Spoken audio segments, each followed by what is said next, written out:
क्या मृत्यु सच में एक अंत है? चलिए सनातन धर्म की इस रहस्यमयी 13 दिवसीय यात्रा को डिकोड करते हैं। गरुड़ पुराण के अनुसार लाल आंखों वाला एक खौफनाक दूत आत्मा को एक घने डरावने कोहरे में खींच ले जाता है।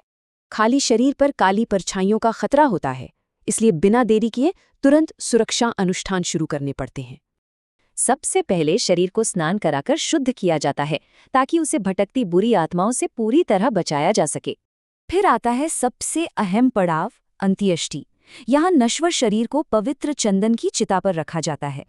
चिता के लपटें सांसारिक बंधनों को जला देती हैं और परिवार को हमेशा के लिए ये कठोर सत्य अपनाना पड़ता है।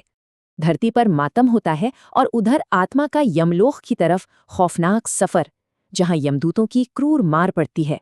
रास्ते की सबसे खौफनाक बाधा है वैतरणी, खून और मवाद से उफनती ये भयानक नदी जिसे पार करना ही होगा। इस डरावनी नदी को पार करने में पूरे 13 कष्टदायक दिन लगते हैं, जो आत्मा की सारी ताकत निचोड़ लेते हैं। इस बीच आते हैं 16 रहस्यमय नगर, जहां यमदूत इस थका देने वाले सफर में आत्मा को कुछ देर रोकते हैं। लेकिन बिना भोजन आत्मा आगे कैसे बढ़ेगी? यहीं पर इस सफर के सबसे अहम पिंडदान अनुष्ठान की शुरुआत होती है। यह अनुष्ठान परलोक में भटकती आत्मा की भूख मिटाता है और धरती पर शोक में डूबे परिवार को जोड़े रखता है।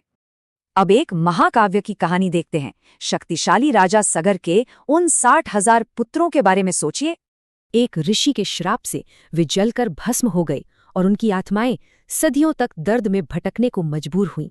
जब उनके एक वंशज ने अस्थियां गंगा में बहाईं तो उन 60,000 आत्माओं को तुरंत मोक्ष और शांति मिल गई। आज भी अस्थियों को गंगा में विसर्जित करना आत्मा को सांसारिक मोह माया से पूरी तरह आजाद करने का अंतिम रास्ता है। ये सारे अनुष्ठान सिर्फ आत्मा के लिए नहीं है, ये गहरे सदमे से गुजर रहे परिवारों को टूटने से बचाते हैं। सिर मुंडवाना कोई आम रस्म नहीं, ये उस असहनीय दर्द और घाव भरने में लगने वाले लंबे वक्त का प्रतीक है। तो साफ है, मृत्यु कोई अंत नहीं, बल्कि एक बेहद रहस्यमयी और कभी न रुकने वाली नई यात्रा की शुरुआत है।